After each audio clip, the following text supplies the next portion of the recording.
Садись, ага. Ну, куда-то пошла, да?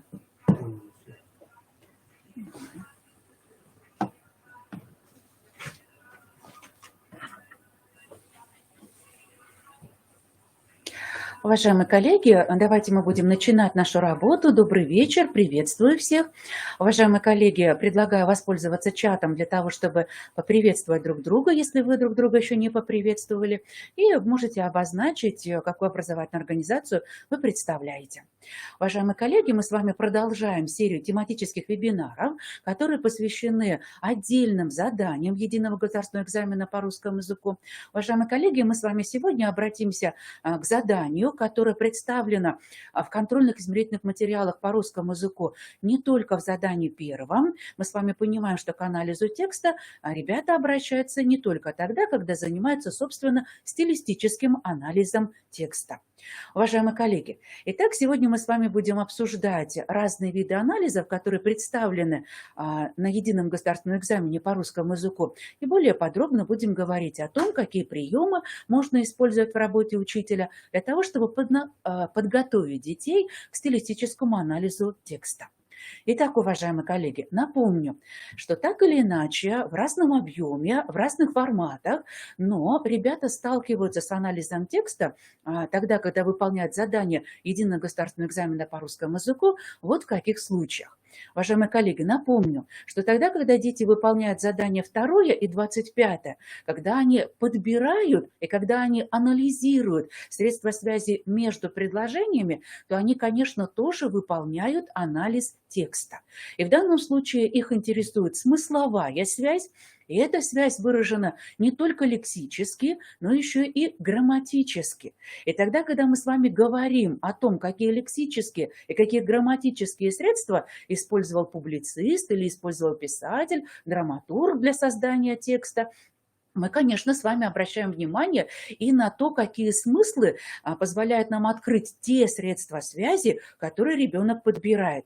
Особенно при выполнении 2 задания мы с вами понимаем, конечно, что учащиеся работают не только с публицистическим, не только с художественным текстом, но и они будут работать с другими стилями речи тоже. И мы с вами понимаем, что те связи, которые они будут восстанавливать, они как раз и будут помогать им понимать содержание текста. Потому что мы понимаем, что эта связь может быть по противопоставлению, по дополнению, это может быть причинно-следственная связь. И я в данном случае, коллеги, не говорю о 27-м задании. Я вот как раз говорю о том задании, которое будет представлено вот в первом блоке.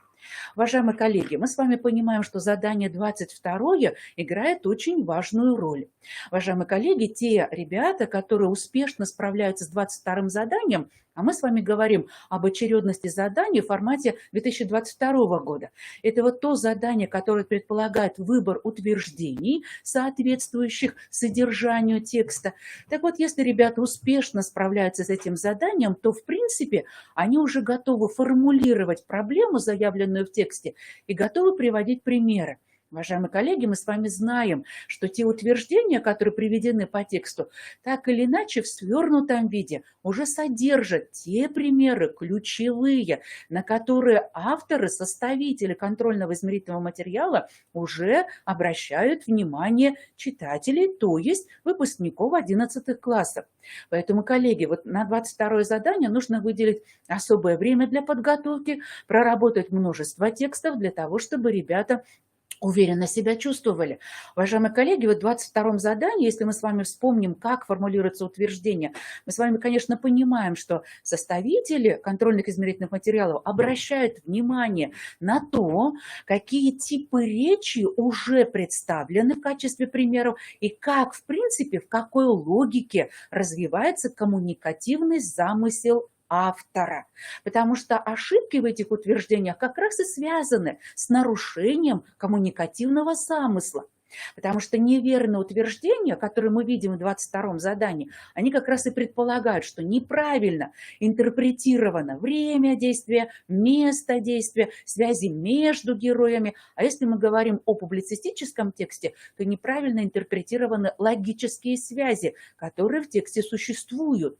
И вот если ребенок научился отделять информацию, которая представлена верно, преобразована верно при чтении текста, от той, которая содержит ошибки, то это, конечно, как раз в помощь ему при работе над сочинением. Поэтому, уважаемые коллеги, обратите, пожалуйста, внимание на это задание, не пропускайте его и не думайте, что дети априори к нему готовы. Уважаемые коллеги, еще одно задание, которое тоже связано с анализом текста на едином государственном экзамене по русскому языку, это задание 24.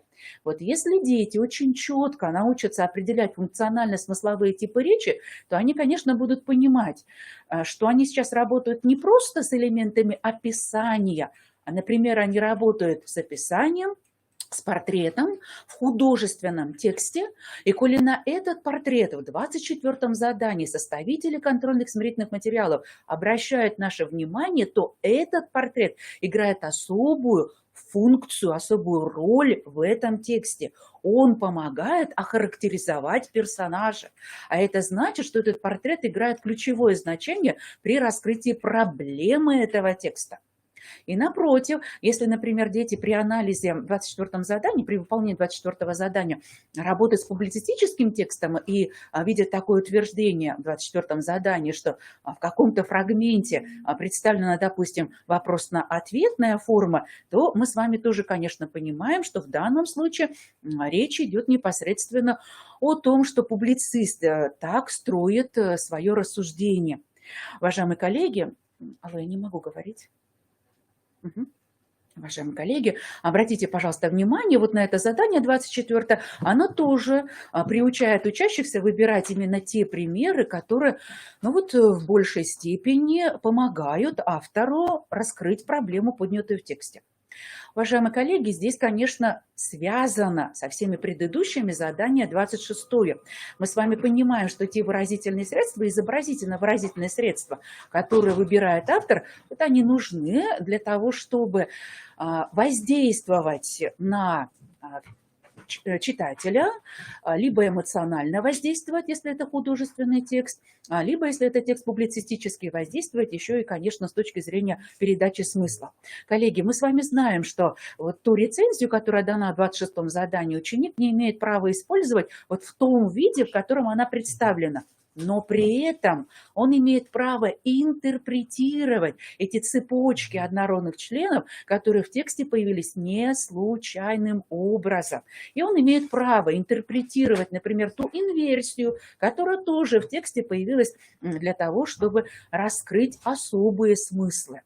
Мы в самой рецензии смыслов-то как раз и не видим, интерпретации не видим. Мы видим только то, что авторы контрольного измерительного материала обращают наше внимание на этот пунктик. Итак, уважаемые коллеги, и, наконец, еще одно задание, которое тоже выполняется строго на основе анализа текста, это, собственно, само сочинение. И, уважаемые коллеги, это особый, конечно, тип сочинения. Да?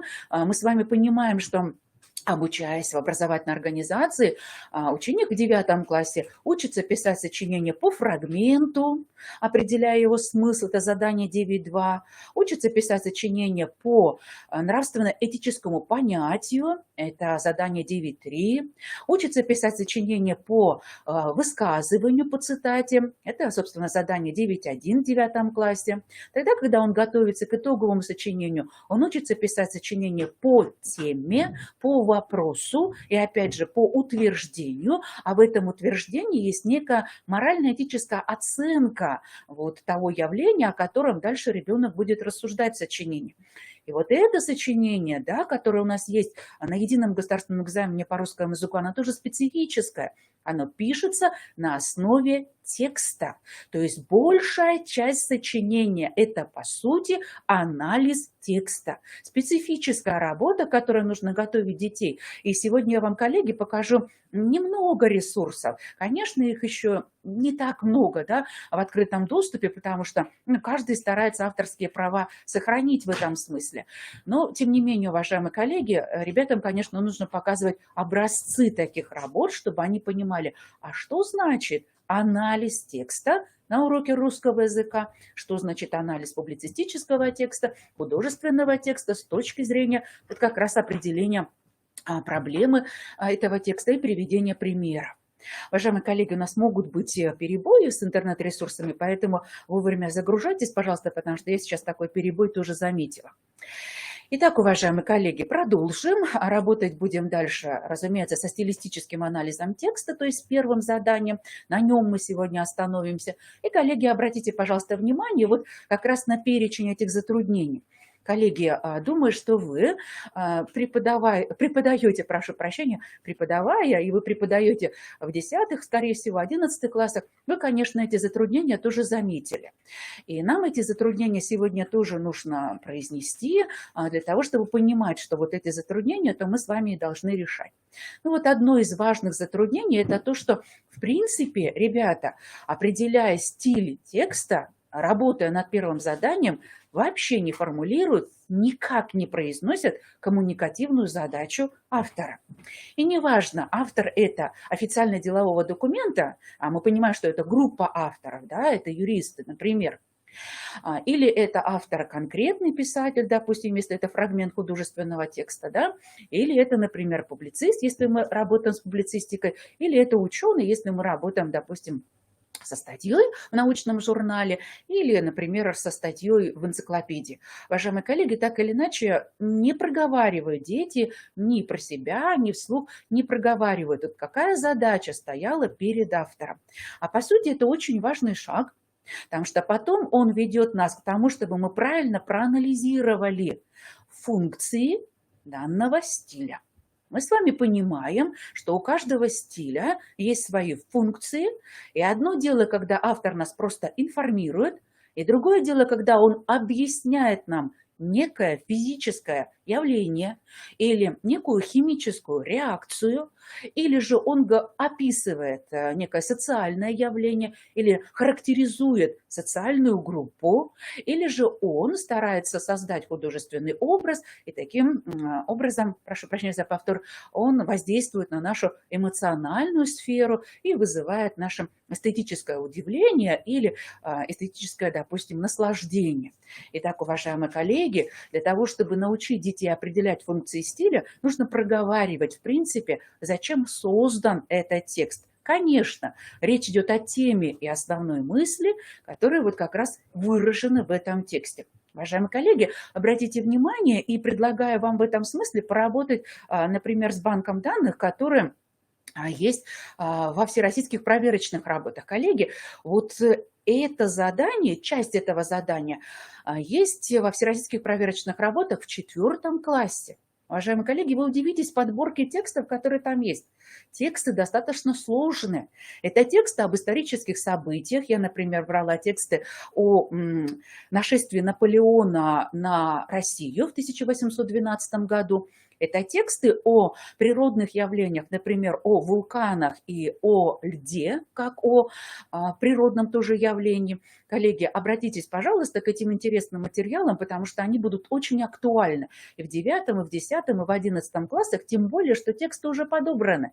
Ваша задача вместе с детьми определить и тему, и основную мысль, и функцию того стиля речи, который выбран автором для того, чтобы реализовать свой коммуникативный замысел.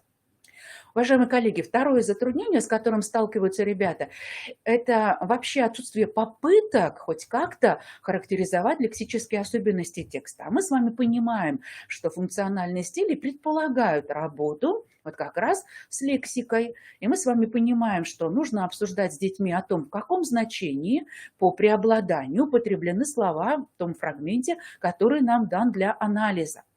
Мы с вами понимаем, что здесь можно говорить и о прямом, и о переносном значении, можно говорить о многозначности, можно говорить о преобладании или об отсутствии изобразительно-выразительных средств и приемов, если уж мы будем говорить о полноте, да, о тех ресурсах, которые может использовать публицист, писатель, драматург или поэт.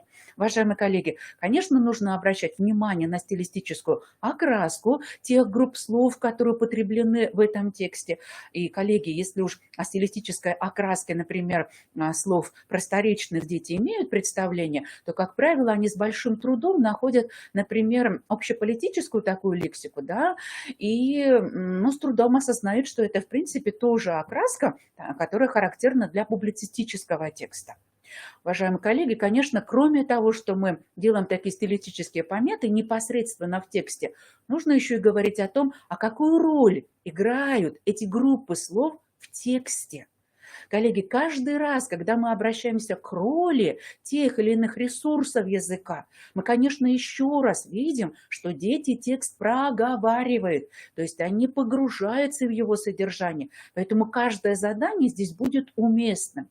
Уважаемые коллеги, еще одно затруднение, с которым сталкиваются ученики, это то, что они не анализируют морфологические средства, то есть не обращают внимания на то, а в какой форме употреблены глаголы и есть ли в этом какое-то значение. А на самом деле мы с вами понимаем, что официально-деловой стиль и тексты в научном стиле, они стремятся к обезличенности, поэтому, конечно, здесь употреблены в текстах этих стилей, употреблены в основном глаголы третьего лица и глаголы в начальной форме. Мы здесь крайне редко можем увидеть с вами глаголы, которые употреблены в первом и во втором лице. И напротив, в художественном стиле речи, в публицистическом стиле речи глаголы в этой форме будут преобладать. То же самое касается и местоимений, мы с вами можем выделить и многие другие части речи, которые тоже ограничены, имеют ограничения в своем употреблении. Вот тогда, когда дети учатся размышлять о том, какие части речи они видят и какие части речи преобладают, они, конечно, замечают, что обособленные определения, выраженные причастиями и причастными оборотами, обособленные обстоятельства, выраженные деепричастиями и деепричастными оборотами, характерны и для научного стиля речи, и для художественного стиля речи, и для публицистического стиля речи. Однако, когда мы выписываем эти предложения или отмечаем их в текстах, мы, конечно, делаем выводы о том, что функции-то этих частей речи разные.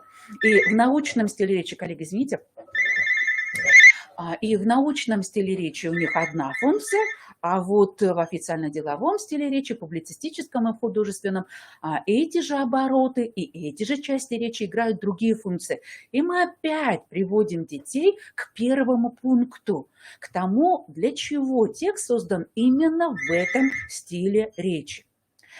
Уважаемые коллеги, следующее затруднение – это то, что дети сразу начинают сходу работать с утверждениями, но вообще никак не обозначают, не определяют те конструкции синтаксические, типы синтаксических конструкций, типы предложений, которые употреблены в тексте. А мы с вами понимаем, что, безусловно, разные типы сложных предложений будут, конечно, употребляться и в публицистическом стиле речи, и в научном стиле речи, и в художественном стиле речи. Но функции этих предложений будут разными. Поэтому каждый раз, обращаясь к следующему затруднению учащихся, мы понимаем, что если мы не будем подводить их к осознанию того, какова тема этого текста, и не будем говорить о том, что с помощью этих языковых ресурсов автор и раскрывает эту тему, и доносит до нас основную мысль, то мы, конечно, будем видеть затруднения детей, потому что они не будут понимать, а зачем вообще анализировать эти лексические, морфологические, синтаксические ресурсы, к чему мы их ведем.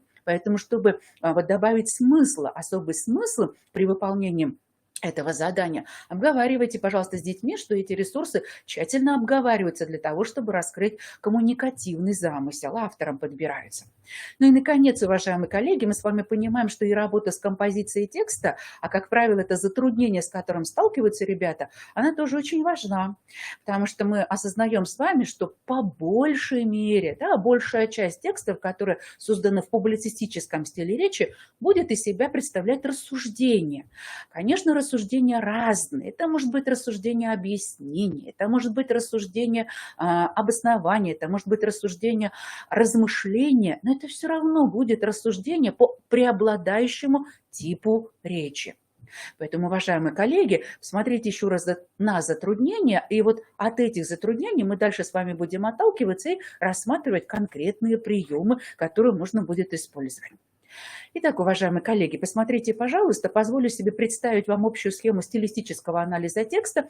Вы понимаете, что эта схема вам тоже известна. Эта схема заложена, по сути, в наших учебниках, но только не представлена. То есть мы с вами не видим этот план, а на самом деле мы с вами его можем собрать. Если мы обратимся, например, к учебникам с 5 класса по 11 класс, то мы такую общую схему стилистического анализа текста можем собрать, опираясь на те задания, которые даются детям в упражнениях. Итак, один из первых шагов очень важный – это работать с темой текста и с основной мыслью текста. Уважаемые коллеги, мы с вами понимаем, что ученик не приходит в 10-11 класс вот уже со сформированным умением, потому что он продолжает это умение развивать. Поэтому на начальных этапах, конечно, детям важно еще раз показать, объяснить, каким образом вообще формулируется тема текста, то есть прям представлять варианты формулировок тем, для того, чтобы дети тоже чувствовали зону успешности своей и, например, занимались выбором и обоснованием своего выбора. Я очень часто детям даю все варианты правильные, они просто синонимичные. Мне нужно добиться, чтобы каждый ученик тогда, когда будет аргументировать, обосновывать свой выбор, еще раз обратился к содержанию текста и, по сути, кратко, сжато пересказал это содержание. Потому что он должен удерживать содержание текста для того, чтобы дальше работать с утверждениями о стилистической, извините, принадлежности этого текста, поэтому он это содержание должен удерживать постоянно. Уважаемые коллеги, мы с вами можем предложить и другой вид задания. Допустим, мы на уроке разбирали текст публицистического стиля. А дальше уже дали возможность детям подобрать тексты, в которых раскрывается подобная тема. И это, например, пусть будут тексты, которые будут изучены или уже изучены на уроках литературы или прочитаны самостоятельно. И вот таким образом ребенок будет не только накапливать материал для итогового сочинения, но в первую очередь он будет работать с темой текста и понимать, что это первый шаг для проведения анализа текста. Уважаемые коллеги, конечно, мы можем работать с заголовками, но мы с вами знаем, что в первом задании, в 27-м задании нам дают тексты без заголовка, потому что мы понимаем, что в заголовке может быть отражена тема или основная мысль текста. Это прямая подсказка, поэтому мы можем рекомендовать детям самим подбирать заголовок, потому что он тоже может помочь сориентироваться в стиле речи, потому что и в заголовке мы будем тоже использовать непосредственно вот те стилистически окрашенные слова, которые нам необходимы при анализе. Уважаемые коллеги, конечно, нужно рекомендовать детям, вне зависимости от уровня подготовки, на первых этапах выполнения этого задания мысленный сжатый пересказ. Тогда, когда дети пересказывают мысленно, они сохраняют особенности, стилистические особенности текста, поэтому вот этот шаг для них тоже будет очень важным. Коллеги, следующий шаг. Секундочку. Уважаемые коллеги, следующий шаг – это нужно определить, собственно, сферу коммуникации. И вот тогда, когда мы определяем сферу коммуникации, мы, конечно, по сути обсуждаем то, кому предназначен этот текст, широкому или кругу читателей, или, может быть, это какая-то определенная группа лиц. И вот тогда, когда мы говорим о сфере коммуникации, мы, конечно, еще и обсуждаем то, в какой ситуации, в принципе, может быть представлен этот текст, общее содержание этого текста, и главное, как можно преобразовать содержание этого текста. Уважаемые коллеги, что я имею в виду? А можно ли преобразовать этот текст, если он научный, то можно будет, скорее всего, можно ли преобразовать этот текст, например, в схему, можно ли преобразовать диаграмму, можно ли преобразовать этот текст, например, в алгоритм, потому что бывает, что с текстами научного стиля это вполне возможно. Поэтому, коллеги, посмотрите, пожалуйста, все ресурсы, все стратегии смыслового чтения, которые возможно, используйте для того, чтобы дети справлялись с этим заданием. Ну и, наконец, следующий шаг – это определить основные функции этого текста, основную функцию, и обосновать эту функцию. В школе дети говорят о том, что это текст художественного стиля, потому что автор реализовал задачу по созданию художественных образов, по созданию персонажей, то, разумеется, мы просим обосновать эту функцию, то есть привести примеры из текста. И вот как раз, когда дети начинают приводить примеры из текста, они либо убеждаются в том, что да, функция определена правильно, например, в публицистическом тексте это воздействие, это призывы, либо же убеждаются в том, что функция определена неверно, потому что очень похоже на публицистику, но на самом деле это фрагмент из детской энциклопедии, допустим, о свойствах вулканов и о последствиях извержения вулканов. Уважаемый коллега, вот привела примеры собственного опыта, потому что, конечно, очень было похоже на публицистическую статью, но тем не менее это был фрагмент из статьи в научно-популярном подстиле написанной. Уважаемые коллеги, следующие шаги для того, чтобы ребенок понимал, как провести стилистический анализ текста, это попробовать определить преобладающий тип речи. Этот шаг тоже очень важен, и так как у нас есть с вами возможность еще работать с детьми, то, конечно, он может составить небольшой план текста, он может моделировать текст, он может приводить примеры из текста к готовой характеристике. Что значит приводить примеры из текста к готовой характеристике, то есть к готовому стилистическому анализу? Я чуть позже в качестве примеров тоже покажу. Поэтому, уважаемые коллеги, обратите, пожалуйста, внимание вот на эти первые шаги. Я позволю себе вернуться к предыдущему слайду. Смотрите.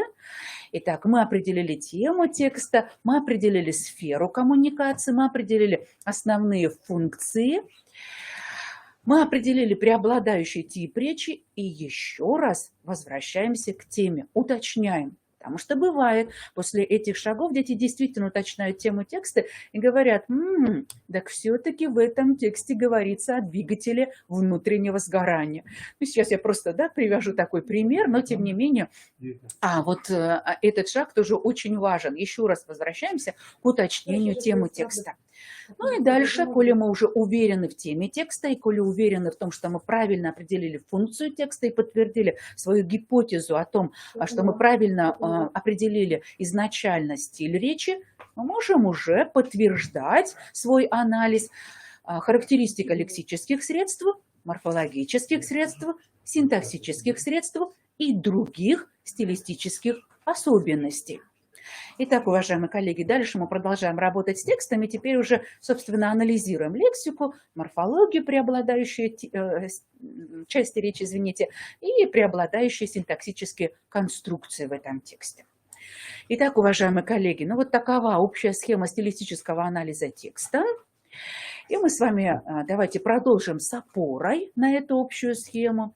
И уже будем обращаться непосредственно к тем приемам, и к тем конкретным заданиям, и к тем конкретным ресурсам, которые можно использовать при работе с детьми. Итак, уважаемые коллеги, конечно, многие из вас уже провели предварительно уроки, на которых вы обобщили, в принципе, особенности, признаки разных стилей речи. И вот как раз мы с вами во второй четверти уже можем обобщать этот теоретический материал. Коллеги, вы видите самое простейшее задание, которое будет актуальным сейчас во второй четверти, чтобы дети вспомнили, работая с определениями понятий, перед вами, по сути, определение понятий, чтобы дети поработали с существенными признаками, функциональных стилей речи и вписали то, о каком стиле речи идет речь, если он используется в общественно-политической сфере жизни, если мы видим примеры его использования в прессе, на телевидении, в публичных выступлениях, если функция этого текста информационная и воздействующая, но при этом с учетом этих функций мы все равно понимаем, что и особая эстетическая функция здесь тоже есть. Уважаемые коллеги, мы с вами понимаем, что эти признаки, существенные признаки, очень похожи между как минимум 3 стилями речи. Поэтому задача детей определиться с кругом лиц, которому предназначен этот стиль речи, и, разумеется, определиться с тем, в какой сфере жизнедеятельности этот стиль речи используется. Итак, коллеги, казалось бы, такая простая работа, но тем не менее каждый раз, обращаясь к этим определениям и Тогда, когда мы даем детям задание, чтобы они все-таки признаки стиля речи проговаривали, мы с вами накапливаем вот как раз тот ресурс, который дети будут использовать, когда будут видеть утверждения. Потому что они должны понимать, из каких все-таки существенных характеристик будут строиться эти утверждения. И, по сути, вот в тех заданиях, которые я сейчас уже вижу в сети интернет, и вот как раз сборники в первом, который уже был опубликован под редакцией Ирины Петровны Цыбулько, вот тоже вижу, что материалы используются с сайта грамота.ру. Ну и, кстати говоря, я тоже вот эти характеристики взяла с этого сайта. Поэтому обращайте внимание, что большинство заданий будет построено, утверждения будут построены на основе материалов, которые на этом сайте размещены. Итак, коллеги, вот вам один пример задания. Думаю, что вы тоже пользуетесь этим приемом. Тогда, когда мы работаем с определением понятия, и мы можем либо само понятие убрать, чтобы дети восстановили, либо существенные признаки. Например, сферу употребления этого стиля речи, жанры, в которых употребляется этот стиль речи, функции этого стиля речи, круг лиц, группы лиц, которым предназначен этот стиль речи. То есть по-разному можно использовать этот прием, но с определениями понятий, конечно, нужно работать. Уважаемые коллеги, тоже посмотрите на прием для того, чтобы обобщить сейчас разные стили речи. Ну вот и посмотрите, пожалуйста, например, первая таблица, она, конечно, не заполнена, но тем не менее, она мной представлена в том виде, в котором получают дети. Ну вот первая таблица, укажите сферу употребления. То есть отдельно обобщаем сферу употребления, понимаем, что очень большой материал нужно детям запоминать, поэтому вот берем только сферу употребления, повторяем только это, допустим. Еще вторая таблица, которую вы видите на слайде, только функции. Причем, посмотрите, пожалуйста, здесь у меня есть такая вот задумка по поводу этих функций. Ну, вот здесь на самом-то деле нужно указать стиль речи, а потом вот эту таблицу я хочу использовать в другом формате, когда они уже привыкнут к тому, какие функции эти стили речи играют в нашей жизни, в жизнедеятельности человека, то потом уже функции я буду убирать и буду оставлять только сами стили речи. Поэтому сейчас, строго говоря, таблицу нужно назвать по-другому. Укажите стили речи, которым характерны эти функции. Уважаемые коллеги, ну, наконец, посмотрите, пожалуйста, стилевые особенности, такие как точность, логичность, доказательность, это стилевые особенности научного стиля речи, или, например, точность, строгость, предписывающий характер, регламентация, регламентирующий характер, это вот стилевые особенности официально-делового стиля речи. Вот они здесь представлены. Абсолютно уверена в том, что вот мы можем даже полгода потратить на то, чтобы в 10-м, в 11 классах дети привыкли к этим существенным признакам стиля речи и сначала пользовались этими готовыми шаблонами для того, чтобы только вписывать стиль речи. А уж потом, тогда, когда мы будем уверены в том, что дети освоили эти характерные признаки стиля речи, мы можем давать задания и другого типа. А пока вы, конечно, видите, что тот теоретический материал, который мы обсуждаем на уроках, дети получают в готовом виде, и их задача пока ориентироваться, в принципе, ориентироваться в особенностях книжных стилей речи и разговорного стиля речи тоже. Уважаемые коллеги, продолжим. Вот это еще примеры заданий. И вот теперь посмотрите, пожалуйста, еще на один приемчик. Вы видите определение только характеристику официально-делового стиля речи, и пример я тоже уже приводила. Здесь пропуски связаны с тем, в какой сфере используется, для чего он используется, то есть какую функцию выполняет. Ну и кроме всего прочего, здесь, собственно, документы отмечены, законы, приказы, постановления, и пропущено только обобщающее слово. И вот как раз это обобщающее слово «документы» будет очень важным для детей, и таким образом они будут запоминать признак этого официально-делового стиля речи. Уважаемые коллеги, посмотрите, пожалуйста, еще на вариантик обобщения теоретического материала. Очень часто бывает, что дети в готовом виде получают эту таблицу. А на самом деле, коллеги, я позволю себе вернуться к предыдущим слайдам. На самом деле эту таблицу можно собрать.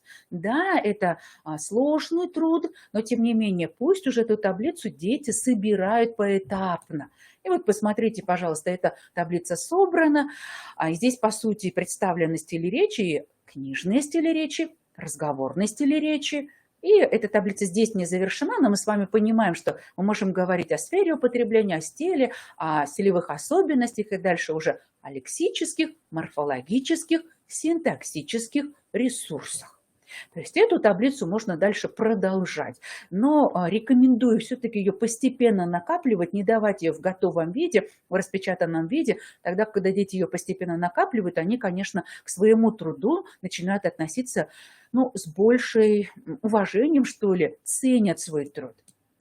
Теперь посмотрите, пожалуйста, тоже на вариант обобщения теоретического материала. Не знаю, насколько вам видно, коллеги, но вот здесь мы с вами видим таблицу, в которой представлены особенности научного стиля речи. Эти особенности собраны детьми на основе работы с публикациями на сайте грамота.ру. Уважаемые коллеги, с одной стороны, вот с левой стороны, да, в левой колонке есть общая характеристика, а вот с правой стороны есть примеры. И они должны соотнести общую характеристику и примеры. Ну вот в левой колонке цель автора текста научного стиля речи. И вот эту цель нужно найти. В левой колонке жанра научного стиля речи. И нужно найти. Дальше. Для научного стиля речи характерна логичность, она выражается. И вот в чем она выражается с точки зрения лексики, лексических ресурсов и с точки зрения грамматики, с точки зрения грамматических ресурсов. Вот нужно найти, потому что здесь вот как раз есть пример об использовании особых групп вводных слов и о том, как эта логичность в тексте в принципе соблюдается. Итак, уважаемые коллеги, вот еще один пример того, как обобщать теоретический материал. Ну и вот эти работы я, например, использую непосредственно с учащимися 10 класса. Коллеги, посмотрите, пожалуйста, еще один примерчик. Мы с вами знаем, что характеристики стиля речи есть в трудах лингвиста. В данном случае перед вами фрагмент из книги «Беспокойство». Обожаю это название. Из книги «Беспокойство» Дмитрия Сергеевича Лихачева. Речь идет о научном стиле речи. И вы тоже глазами пробегите, посмотрите. Здесь характеристики научного стиля речи такие, как краткость, ясность, логичность переходов от мысли к мысли, простота не с точки зрения простоватости, а вот с точки зрения изложения, доступности мысли. Здесь тоже заявлено. И вот если вы видите 4-й абзац, посмотрите, пожалуйста, не следует бояться повторения. Мы с вами знаем, что ключевое понятие, о котором идет речь в научном стиле речи, это понятие как раз в научном стиле речи повторяется. Это вот характерная особенность научного стиля речи и его подстилей. Уважаемые коллеги, это вот еще один вариант обобщения теоретического материала. И теперь посмотрите, переходим уже к примерам практических заданий. И вот перед вами пример практического задания. Перед вами текст в научном стиле речи о комиксах и текст публицистического стиля речи. Вот как раз можно сравнить цели написания. Причем те ресурсы, которые используются для создания научного стиля речи, публицистического стиля речи, здесь вот как раз будут отличаться и на уровне лексики, и на уровне морфологии. Вот на уровне синтаксиса они, конечно, совпадут, потому что мы с вами видим осложненные, распространенные, развернутые предложения. А вот с точки зрения лексических средств и с точки зрения вот как раз средств морфологических мы с вами видим различия в этих двух текстах. Обратите на это внимание. Уважаемые коллеги, продолжим мы с вами работу. И вот теперь посмотрите, пожалуйста, еще, например, практического задания. Это практическое задание подобрано к пьесам Островского. То есть на уроке литературы, на уроках литературы мы изучали пьесы Островского вот как раз. И, с одной стороны, мне было важно, чтобы дети повторили, что есть драма, а с другой стороны, мне нужно было, чтобы на уроках русского языка они поработали с особенностями научного стиля речи. Вот теперь посмотрите. Мы видим таблицу, и в этой таблице есть утверждения. А вот утверждения эти, которые все верные и касаются научного стиля речи, нужно подтвердить по тексту. Итак, здесь есть утверждение о цели автора, здесь есть утверждение об употреблении терминов, здесь есть утверждение о повторах ключевых понятий, есть утверждение об употреблении слов в прямом значении, о наличии абстрактных существительных, о преобладании глаголов в третьем лице и глаголов в неопределенной форме, ну и, кроме всего прочего, об употреблении сложно подчиненных предложений для того, чтобы показать в этом тексте причинно-следственные связи. Уважаемые коллеги, все утверждения взяты непосредственно из учебника русского языка и проверены с помощью сайта gramota.ru. И вот работая с верными утверждениями, дети, конечно, не просто приводят примеры, они к этим формулировкам привыкают. Уважаемые коллеги, нужен вот такой этап работы, когда дети эти формулировки будут видеть в неискаженном виде, в правильном виде по отношению к тексту. И вот работая с текстом, находя утверждения, вот как раз они и будут еще раз просматривать особенности этого стиля речи. Вот такой прием работы, я думаю, что вы тоже используете, можно применять в 10-11 классах. И я думаю, что и раньше тоже, потому что мы понимаем с вами, что глубоко со стилями речи дети начинают знакомиться, начиная с 7 класса даже. Уважаемые коллеги, еще один пример практического задания. Он очень похожий. Это задание сформулировано непосредственно по упражнению, которое есть в учебнике. Уважаемые коллеги, прошу прощения, обратите внимание на то, что, в принципе, здесь задание такое же, как было представлено в табличном формате. То есть дети работают с утверждениями. Но другое дело, что здесь оставлены пропуски. Ну вот первое задание, не знаю, насколько вам хорошо видно, в первом задании даны утверждения, им нужно поработать с фрагментом текста, ну и потом непосредственно привести те примеры из текста, которые, да, докажут, что это текст в том стиле речи, который они непосредственно определили. Просто в другом формате, да, это задание представлено. Но суть та же, они работают с верными утверждениями. Коллеги, вот еще один пример практического задания. Вы видите здесь в свернутом виде тот план анализа, стилистического анализа текста, который я показывала. Ну, мы с детьми тоже этот план обсуждаем. И вот они получают его в свернутом виде. Здесь у меня уже не прописано очень конкретно. Определите цель автора текста, охарактеризуйте лексические особенности, потому что этот план уже у детей есть. То есть большой план у них уже есть. Поэтому здесь в свернутом виде, и дети, работая вот с этим планом, они как раз и пишут попутные заметки о том, какую цель автора как они определили цель автора и какова все-таки цель автора текста, какие лексические особенности они заметили, какие морфологические особенности. То есть здесь я уже не даю подсказку, они уже сами пишут о том, что они заметили, в какой форме, например, употреблены прилагательные. И, допустим, они заметили, я условно сейчас не к этому тексту привожу пример, они заметили, что преобладают в тексте прилагательные, например, сравнительные или в превосходной степени, потому что автор использует их для того, чтобы сравнить между собой героев, которые в этом тексте художественного стиля и как раз есть созданы автором. Итак, уважаемые коллеги, вот еще один прием, который можно использовать. И вот посмотрите, пожалуйста, тоже такой пример практического задания. Это пример непосредственно из учебника химии. Ну, вот тему, которая была в этом учебнике, вы видите. И вот здесь вот такой прием. Те лексические и те синтаксические особенности, на которые я хочу обратить внимание, они здесь выделены звездочкой и выделены курсивом. То есть подсказок уже у детей практически нет, просто сами примеры обозначены. И уже непосредственно эти примеры детям и нужно объяснить. То есть нужно подумать, с точки зрения лексики или с точки зрения морфологии, вот это слово «состояние», каким образом соотнесено с научным стилем речи.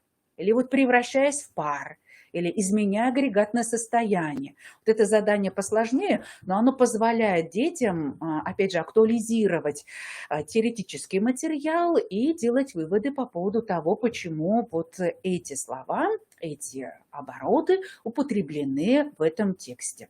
Потому что такое посложнее задание, потому что примеры выделены, а подсказок никаких не дано, поэтому вот это задание мы с ребятами брали только тогда, когда они уже были уверены в том, что с научным стилем речи, они уж точно будут справляться, потому что вы перед собой видите вот как раз фрагмент учебно-научного текста, потому что он из учебника химии.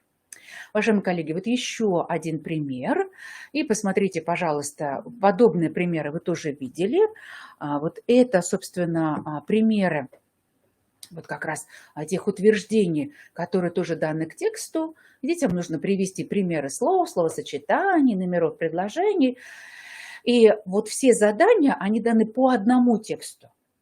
И они, конечно, однотипные, потому что дети видят и там одни и те же утверждения. Но они сначала накапливают материал, то есть они, по сути, доказывают, что они правильно определили стиль речи, и только потом на основе своих доказательств переходят к утверждениям. Вот это для меня, как для учителя, очень важные шаги. Сначала сами определили стиль речи и доказали самим себе, и только потом мы переходим к работе с утверждениями. Потому что если сразу давать детям утверждения, мы понимаем, что возникнет масса затруднений и масса вопросов, как вообще с этими утверждениями работать, если стилистический анализ текста не проведен в принципе. Коллеги, ну вот теперь мы с вами обратимся к ресурсам, которые я буду вам рекомендовать. Уважаемые коллеги, еще раз обращаю ваше внимание, что основной наш ресурс при работе с детьми по подготовке к основному государственному экзамену, к единому государственному экзамену по русскому языку, к итоговому собеседованию, к итоговому сочинению и ко всероссийским проверочным работам, это, конечно, сайт Федерального института педагогических измерений. Коллеги, еще раз обращаю ваше внимание на вкладку, которая называется «Навигатор подготовки». Вот как раз в навигаторе подготовки, уважаемые коллеги, мы с вами найдем материал, я вам сейчас его открою. Это вот как раз материал по отношению к стилистическому анализу текста. Коллеги, обратите внимание, вот если вам видно, здесь ссылки на сайт Российской электронной школы. Ссылки начиная с 5 класса. И здесь никакого недоумения у нас не должно быть. Потому что действительно стили речи начинают, их особенности, дети начинают изучать с 5 класса. Поэтому этот лаконичный, емкий, точный, уже отобранный материал, коллеги, нам с вами нужно использовать. То есть мы можем давать, если у ребенка есть такая возможность, мы можем давать непосредственно эту ссылку и просить ребята, обратите внимание вот на этот ресурс, потому что мы с вами на следующем уроке будем как раз повторять стиль речи, например, разговорный. И для того, чтобы вы были готовы говорить об этом стиле речи, пожалуйста, накопите материал. Коллеги, вот с левой стороны от вас на слайде вот как раз ссылки на теоретический материал из навигатора подготовки.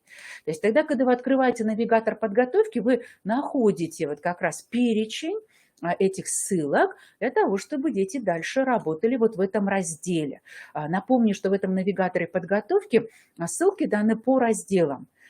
По синтаксису можно найти, по другим разделам тоже. И вот этот вот раздел по стилистике.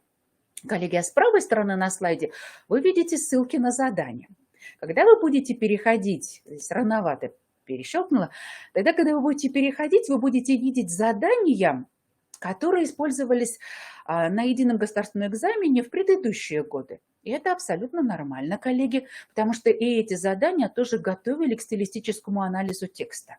Посмотрите, пожалуйста, эти задания будут ссылки. Это будут ссылки на задания с точки зрения типов предложений, с точки зрения типов словосочетаний, с точки зрения окраски слов, тогда, когда нужно подобрать синоним общеупотребительный. Поэтому, коллеги, посмотрите, пожалуйста, на эти задания. Они подготовительные, но они тоже настраивают детей на то, чтобы они работали с лексическими, морфологическими, сюда, пожалуйста, с лексическими, морфологическими и синтаксическими особенностями. Итак, уважаемые коллеги, обратите внимание на навигатор подготовки, потому что он позволит вам использовать, по крайней мере, уже готовый материал. Коллеги, ну и теперь обратите внимание, пожалуйста, на следующую ссылку. Это ссылка официальной страницы Рособорнадзора в социальной сети ВКонтакте. Коллеги, напомню, ежегодно Рособорнадзор проводит тематические консультации абсолютно по всем предметам и по всем видам государственной итоговой аттестации, в том числе и по итоговому сочинению. Коллеги, и вот консультации по русскому языку и по итоговому сочинению тоже уже были проведены. Поэтому, коллеги, как раз обратите внимание, пожалуйста, на ту консультацию. Вот ссылка у меня здесь есть. Вы можете просто выйти на официальную страницу ВКонтакте Рособорнадзора. Кстати говоря, и просто с сайта Рособорнадзора вы тоже можете выйти на эту официальную страницу. Найдите, пожалуйста. Эта консультация была проведена, коллеги, боюсь ошибиться, поэтому назову, с 20 по 25 октября. Я не очень хорошо помню, когда именно была проведена по русскому языку, потому что они проводили 20 числа и 25 октября. Одна консультация была по итоговому сочинению, а другая консультация была по вот как раз единому государственному экзамену по русскому языку. Найдите, пожалуйста. Коллеги, вот как раз на этой консультации Ирина Петровна Цыбулько и говорила о том, что подстили не будут заявлены. То есть будут заявлены стили речи. Мы готовим детей к тому, чтобы они работали со стилем речи, проводили стилистический анализ текста, опираясь в первую очередь на характерные особенности конкретного стиля речи, потому что мы понимаем, что в подстилях еще есть особенности. Поэтому, коллеги, обратите внимание на этот пунктик, ну и дослушайте консультацию тоже до конца и посоветуйте детям, чтобы они тоже с материалами этой консультации поработали. Итак, в открытом доступе эта консультация есть. Если вы умеете работать с сайтом управления образования администрации МОО «Госсыктывкар», то ссылка на эту консультацию тоже была в новостях, в новостном разделе. Можете посмотреть и в новостном разделе. Уважаемые коллеги, еще один сайт хочу порекомендовать, но будьте осторожны, материалы с этого сайта нужно редактировать, нужно корректировать. Этот сайт называется proza.ru. На этом сайте вы можете прям набрать в любом поисковике 5 примеров стилистического анализа текста. Если вы будете пользоваться поисковиком Яндекс, то быстрее, конечно, найдете. Вот здесь действительно есть 5 примеров стилистического анализа текста, но вам нужно редактировать, потому что здесь есть, извините, коллеги, недочеты. Я, может быть, не имею права так говорить, но скорректируйте тогда, когда будете использовать. Можете только для себя использовать, можете использовать и на уроках, но скорректируйте, пожалуйста, это стилистический анализ, но привести его в пример можно. Здесь дан стилистический анализ художественного текста, стилистический анализ разговорного стиля речи, примера текста разговорного стиля речи. Но, конечно, этот разговорный стиль речи записанный, да, мы понимаем с вами, что разговорный стиль речи мы с вами употребляем в устной форме в основном. Если он появляется в художественном произведении или в публицистическом тексте, то он становится речевой характеристикой героя. Поэтому здесь он приведен из художественного произведения, но вы тоже можете поработать и с этим сайтом. Коллеги, вот теперь как раз я привожу пример этого анализа сайта, и мы с вами в данном случае можем поработать с этим фрагментом анализа, например, для того, чтобы дети еще раз увидели, какие стилистические особенности названы. Ну, например, здесь названа непринужденность, повествование от лица действующего персонажа, наличие прямой речи, наличие диалогов героев, наличие междометий, извините, наличие обращений. Ну, все уже прочитывать не буду, но вы можете поработать и с этим примером. Коллеги, это тоже вот пример сайта Proza.ru. Зачитывать его уже не буду. Вы, думаю, что найдете сами в сети интернет. Коллеги, а вот теперь обращаю внимание еще на один ресурс. Он называется «Я-класс», и латиницей вы здесь тоже видите, как он обозначен. Уважаемые коллеги, этот ресурс небольшой пока, совсем небольшой. Вы можете на нем зарегистрироваться. Вот те материалы, которые вам сейчас показываю, они не требуют регистрации. На этом ресурсе вы тоже можете найти краткие характеристики стиля речи. Проверяйте. Обязательно соотноситесь с тем, что есть на сайте грамота.ру, чтобы мы с вами не ориентировали детей ложно, чтобы тот материал, который мы детям даем, если он взят из сети интернет, чтобы этот материал был выверенный. Поэтому проверяйте, пожалуйста, характеристики, да, стиля речи. Но, тем не менее, мы здесь с вами можем найти не только теорию. Вот сейчас вы видите вкладку «Теория». На этом сайте нужно находить материал, ориентируясь по классам, но вот эта теория расположена непосредственно во вкладке «Единый государственный экзамен», и сверху вы видите задание номер 1. То есть вот эта теория размещена вот на этой странице. Дальше вы найдете задания, их мало, но эти задания тоже уже можно использовать. И вот как раз эти задания на то, чтобы дети повторяли теорию, есть несколько утверждений, вот всего несколько, да, их можно прям поштучно посчитать. Но вот есть утверждения по теории, то есть можно и это проверить на уроке. Допустим, вы включили с рабочего стола учителя на уроке, и вы проводите быструю такую разминку, потому что она действительно будет быстро, материалов немного. Коллеги, а дальше вы можете увидеть варианты заданий. И вот эти варианты заданий уже использовать. Ну вот перед вами непосредственно текст, а дальше детям нужно вписывать лексические, морфологические, синтаксические особенности. И посмотрите, какой важный подход здесь реализован. Только после того, как проанализированы ресурсы языка, ребенок может назвать стиль текста. Коли не проанализировал, какие ресурсы использованы, то и стиль речи называть пока не может, потому что нужно сначала все-таки заняться этим стилистическим анализом. Можете обратить внимание на это задание и использовать его тоже в своей практике. Ну вот мы видим с вами задание «Определи стиль речи». Вот здесь, например, названы жанры, а чуть ниже во втором задании названы стилистические особенности. В принципе, в таблицах я представляла примерно такой же подход, и можно и так, и по-другому использовать эти задания. Уважаемые коллеги, вот еще вариант задания, это уже к одному тексту, и мы здесь видим варианте, который предполагает полный анализ текста. И вот как раз здесь обозначена тема текста, идея текста, по возможности поработать с жанром. И вот как раз те галочки, которые вы сейчас видите сбоку, да, от полей для ответов, они предполагают, что у детей есть выбор. Я тоже считаю, что тогда, когда дети еще учатся, пока они еще не находятся на экзамене, варианты ответов детям можно предлагать. Потому что мы понимаем, сколько материала им нужно удерживать в голове для того, чтобы готовиться к обязательным экзаменам по русскому языку, по математике, еще и к экзаменам по выбору. Поэтому в учебной ситуации, если это не контрольная работа, не проверочная работа, конечно, детям варианты ответов нужно предлагать, и в этом нет ничего крамольного. Итак, уважаемые коллеги, это вот те материалы, которые вы можете использовать. И приведу пример еще и, конечно, Российской электронной школы. Здесь мы тоже с вами найдем немного материала, но вот теоретический материал я бы вам очень рекомендовала. В 10 классе мы с вами этот материал не найдем, но вот в 5, 6, 7, 8, 9, в 11 классах мы с вами этот материал, конечно, найдем. Вы как раз видите урок 1, 2, 3, вот эти вот уроки как раз и посвящены характеристике стиля речи. Небольшие здесь задания, в основном тестового характера, но вы тоже можете рекомендовать, если у ваших детей есть доступ к этому ресурсу.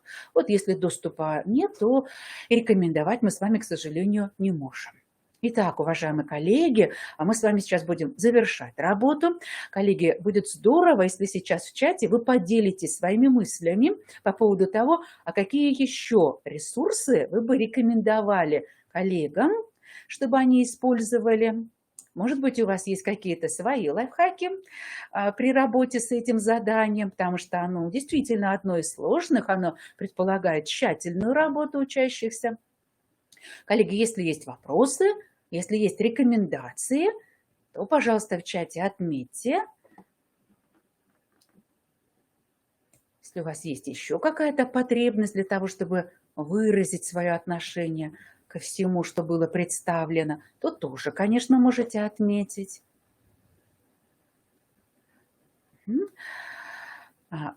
Уважаемые коллеги, ну, несложно представить, да, будут ли у нас какие-то записи.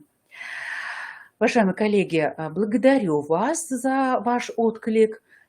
Я взаимно тоже вас благодарю за то, что вы вот это время использовали. Уважаемые коллеги, видео будет размещено на сайте Института развития образования во вкладке «Личный кабинет учителя».